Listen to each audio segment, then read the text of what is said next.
So I grew up in Yugoslavia, in the part that's now Slovenia. Right. So subconsciously, I was always affected by international economics because, kind of growing up, it was pretty obvious that life of people right across the border was very different from life that I experienced in Yugoslavia.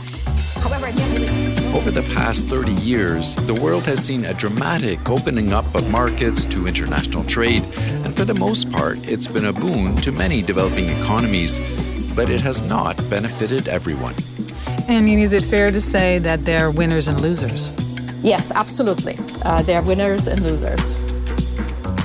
My name is Nina Pavcnik, and I'm a professor of economics at Dartmouth College. Nina Pavcnik has become a leading researcher on the ways international trade has affected the poor, for better and for worse. So, those questions were always of interest to me because at the end of the day, we want trade not just to improve opportunities for companies, but ultimately we want it to, we want to understand how it affects the lives of the people. The theory seems to suggest, it's going to be great for everybody, but that doesn't turn out to be the case. Not always. Not always. Journalist Rhoda Metcalfe sat down with Nina Pavcnik to talk about her research and why she chose to make international trade and trade policy the focus of her work. You've done a lot of research that's really dug down into some of the most crucial social justice questions surrounding freer markets and international trade. After all this research that you've done, what have you come to believe? In developing nations, are the poor better off when their country opens up markets? There's no simple answer to that question. People always ask, is trade good for the poor? And we would love to have simple answers, but that's just not how it works. So, when I was in college and people were thinking about, how does trade between rich and poor countries affect poverty, the solutions were kind of easy, but they were all based on predictions of economic theory. So it would, raise average incomes, reduce poverty, and reduce income inequality. So it's going to be great for everybody. Yes. And what has been really exciting in economics research over the last 25 years is that we have actually been able to look into these questions with much more detailed data than was available in the past. And the answers to, is trade good to the poor and how does trade affect inequality is much, much more nuanced and kind of depends on the context. I mean, is it fair to say that there are winners and losers? Yes, absolutely. There are winners and losers. So who, give us an example. I mean, you spent a lot of time studying Vietnam, right? So who would be on the losing side in a country like Vietnam when markets start opening up? Vietnam was a very poor country in the 90s, and it started opening up and also started moving from very kind of command-controlled economy toward more market-based economy. Right. And, one of the key trade agreements that Vietnam signed as part of that process was that Vietnamese exports gained access to U.S. markets. And, U.S. is really, really important export destination because it's a really rich, large country. Right. So definitely people living in provinces that where more export-oriented industries were located, that were closer to the larger ports in Vietnam benefited more. During this time period, Vietnam was actually growing really fast. So poverty was declining everywhere, but it was declining more in these particular areas. But it was declining, for example, less in areas where more minorities live, like in more mountainous areas in northeast. But given that it was during this time period was such a fast-growing economy, it's harder to notice who are the people who are actually losing during this time. But once the growth slowing down, that becomes more apparent. Right. And so I guess it's also a question of inequality, too. It's just that some people have really gained and other people haven't moved. Yes, and and the one thing that worked in Vietnam's favor during this process is that it had a relatively young population. It was also a relatively well-educated population for a country at its level of income, and it's also geographically it's a very narrow country. So all these factors contributed to the fact that like it was much easier to move from more rural areas of Vietnam to like more urban areas of Vietnam where these export opportunities were presenting themselves. So for all those reasons, we need to be careful not to extrapolate what happened in Vietnam to other contexts where, countries are much more remote, their population is older and less educated. Right. Because as I understand it, research has also shown that in some countries like India, opening up to international trade has actually made some of their people worse off, right? Yeah, so India had a very large trade liberalization in 1991. And what India's liberalization did is lowered tariffs on imports coming into India. And like Vietnam during that time, during the period of trade liberalization, India was a growing country, so poverty in general was declining. But what research work by Petya Topalova, who's actually at the IMF, found is that, different districts in India, especially in rural areas, were differentially affected by this trade liberalization. In particular, if you're an individual living in a district with high concentration of industries that were competing with imports, poverty in those districts actually decreased less. In those districts, also agricultural wages decreased relative to other parts of India, and industry wages decreased as well. Why would wages come down? Wages would come down because the demand for workers living in these local labor markets decreased because companies faced more competition from abroad, and so there was less demand for work from the domestic companies that now had to lower their prices and reduce production. And so you might kind of wonder, well, export opportunities were created in other parts of India, so why don't people move, right? And what's interesting is that, what a lot of the empirical work has shown is that people just don't move as much, especially out of areas that were negatively hit by trade liberalizations. And that's the case both in country like United States. We have research now showing that areas that were negatively hit by Chinese competition in the 90s and early 2000s also stagnated and became worse off, and people were not moving out of those areas. And you find similar evidence, in India, and then also in country like Brazil, and not just India. So it seems to be a regularity. And then the reasons for why people are not moving, some of it is related to poverty, right? Moving is costly, so poorer people cannot cover those costs of mobility. Because you can imagine, especially in a developing country, and also if you're poor in North America, the fact that you survive is based on the fact that you live in a family and there's a collective resources there. You have somewhere to eat, you have somewhere to sleep. You move away and suddenly you're on your own. Who's going to help you when you move to this new region? Yep, that's exactly the case, because people rely on kind of informal social networks, including castes, to receive social insurance. So, for example, if you are sick or if you need childcare, you rely on a caste in your family, and that, if you move away, you lose these important social networks, and you might not cope as well with kind of negative events in your life. That's why, in countries that have better developed social insurance systems, moving is easier because you don't rely as much on your family or kind of your local community to provide these sort of services. Is there any kind of a gender divide in terms of the way that global trade affects countries? Do men and women, are they equally affected by, the changes in their economy based on these more open markets? That's an excellent question. And it's also a question that hasn't been explored as much in the past, but there's a lot of exciting ongoing work. One of my own ongoing projects is, again, I'm looking in Vietnam, where we are trying to see, where exactly these companies arrive and how many jobs they created across different areas of Vietnam. And then we are trying to link that to employment opportunities of young individuals, especially women. And then also trying to link that to decisions about schooling and marriage and, childbearing. And it's still very much work in progress. But what we have found is that, the arrival of these jobs doesn't actually change whether or not a woman in Vietnam is employed. However, it changes the type of job that she has. And in particular, women are less likely to work in agriculture, and they are more likely to work in manufacturing. And what we're in the process of trying to do now is see how is this affecting the marriage decisions and having children. And some of the preliminary results suggest it's delaying both of these. And that seems to be consistent with the work that some other researchers have been doing in China, where they are also finding delays in marriage and delays in childbearing.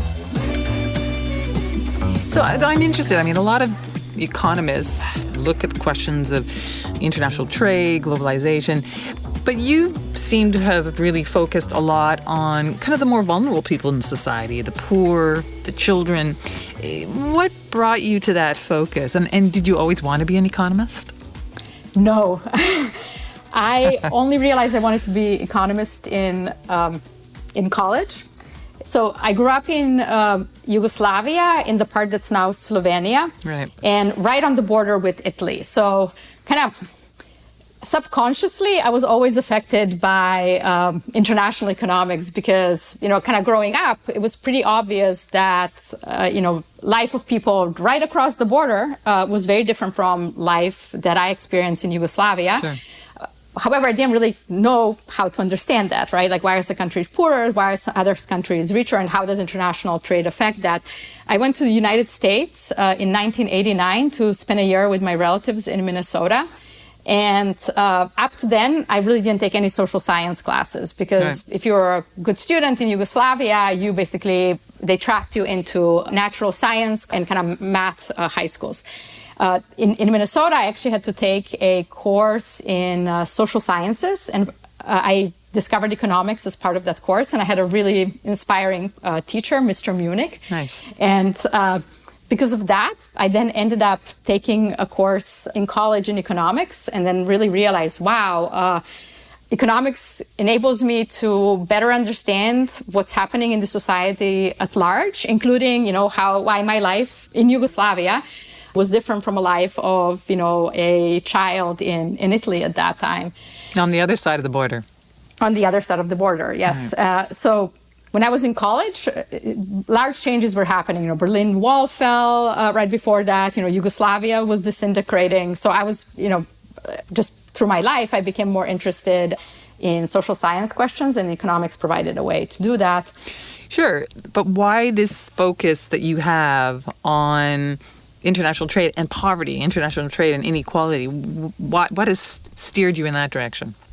I think in part because, when I was taking classes, everybody was emphasizing the benefits of international trade. And I also believe that there are a lot of benefits to international trade. When I started doing my research, I started focusing on, how does international trade make companies more efficient? And one of the channels was, inefficient companies go bankrupt.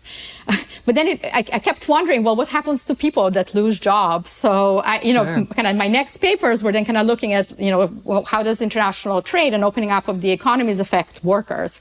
Or you then start wondering, if people lose jobs, like how does that, or if trade creates jobs for parents, how does that affect decisions that families make in investing in their children? So, those questions were always of interest to me because at the end of the day, we want trade not just to improve opportunities for companies, but ultimately we want it to we want to understand how it affects the lives of the people. The theory seems to suggest, it's going to be great for everybody, but that doesn't turn out to be the case. Not always. Not always, yeah. So you were just mentioning something. You were talking about parents and decisions for children. And another area that you've focused on has been child labor, which is, I think, is a very interesting topic. It's also a very emotional topic for a lot of people. Now, why did you want to dive into that question? As a consumer, in the 90s and the early 2000s, one thing that we all had in mind is if I'm buying Nike shoes or a cheap T-shirt from Bangladesh or China, is it being produced by a child that a lot of the anti-sweatshop groups were showing, on TV or ads and so on? That affects you, right? Am I actually causing that child labor when I buy a T-shirt from a lower income country that doesn't have the same labor market regulation that we do in the United States? So again, I was interested in this question, and we started digging in the data. And what the most important thing to realize is when you look at where are the children that work, what are the children that are working doing, most of them are actually working in unpaid work, hand in hand with their parents. So either on a family farm or in a kind of small family business. So it's not so much the predominance of child labor is not in factories, but is in some kind of a home operation. Yes, absolutely. So, why do parents want to send their children to work? Yeah. It's an unfortunate consequence of poverty. Most parents want their children to do well, and that means they want to send them to school. But unfortunately, when you're a poor family, you sometimes have to make really, really difficult choices. And sometimes you cannot afford to send children to school, either because you need to rely on their paid or unpaid work, or you can't pay schooling fees. So what the research has found is in low-income countries, when you're thinking about how could international trade affect child labor, it really will depend a lot on how does it affect the incomes of families where these children live. So things like sanctions. I mean, there have been groups, organizations that have called for sanctions against countries that allow child labor. What is your sense from your research as to whether it is a useful thing? And would sanctions bring down child labor? Based on what we know about child labor, most situations, sanctions will not necessarily reduce child labor. In fact, they might actually lead to increases in child labor if they cut off a primary income source for parents. Right. And, even if you sanction child labor and don't allow it in the most visible forms of child labor, for example, manufacturing firms, you need to ask yourself, what will these children be doing in the absence of ability to work in manufacturing plants, let's say. And sometimes what would end up happening is they might actually end up going to worse forms of child labor that might be less visible to international consumers. And if the reason for a child's work is poverty, they're not going to be going to school. Right, because that's a big question, right? It's that, if they're not working, what are they doing? Does that mean that they've now been put into school by their parents? Absolutely. Even though images of child labor are really difficult to observe, we do need to think about, why are these children working? And oftentimes these children are working because, they unfortunately live in poor families. Right. That is not to say, though, that there's no need for sanctions. And in some areas where there is actually child exploitation and worse forms of child labor, those are the places where, the role of sanctions is actually more important, because even though sometimes that is associated with poverty, there are other forces at play that could be dealt with sanctions. Do you have any sense that there are solutions out there? Are there ways to encourage poor families to allow their kids to work less and be able to get an education? I mean, are there examples of that? Yeah, so in some of the work I've done with co-authors in India, what we have actually found is that the reason why children were being held back from school when families face these declines in income and increases in poverty as a result of import competition were schooling costs. Because what we found is that when poverty increased in these families, children did not go to school, but they also did not work in market work that generated income. They were either helping with family chores at home, or they were idle, neither going to school nor working as a primary activity, because families couldn't afford the schooling costs. And what we found is that in areas where schooling costs were lower, perhaps because the government was offering free midday meals, which reduced the cost of going to school, these negative consequences of import competition on schooling were actually smaller. And, the cost of it sort of direct subsidy to a family is potentially easier to finance than, some larger scale project. Right. So perhaps instead of putting in sanctions, you put in some kind of a motivating factor that makes it more economically viable for parents to send their kids to school. Yeah, exactly. You really what research gets at, what's the main reason why children are not going to school? Here it was, poverty combined with schooling costs. So then how to address that problem. Oh, that's interesting. So coming back to the original question, which is, how do you feel now about buying products? Does child labor come into your mind at all when you buy stuff? I will admit I buy a lot of fair trade products, in part because I believe in kind of social justice issues, but we do not have good evidence that they actually provide the large-scale solution to addressing issues such as child labor. But do you think that buying products, shoes or clothes from these countries where there is child labor, do you think that that somehow feeds into more child labor? I do not think so, because the main channel through which child labor is affected through international trade is family income. And to the extent that families are benefiting as a result of increased export opportunities in countries like Bangladesh or Vietnam, that will trickle down to less child labor and more schooling for their children. Yeah, it's very interesting. So, Nina Pavcnik, I really appreciate you coming on. This is a fascinating conversation that we've had, and I look forward to hearing more about the work that you do in the future. Thank you very much for having me.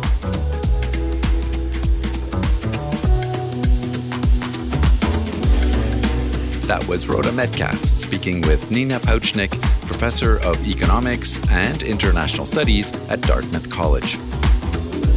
The June 2023 edition of Finance and Development magazine is all about trade and the impact of international trade policies. Check it out at imf.org/F&D. And go to imf.org/podcasts or wherever you listen to hear more of these podcasts. I'm Bruce Edwards. And I'm Rhoda Metcalfe. Thanks for listening.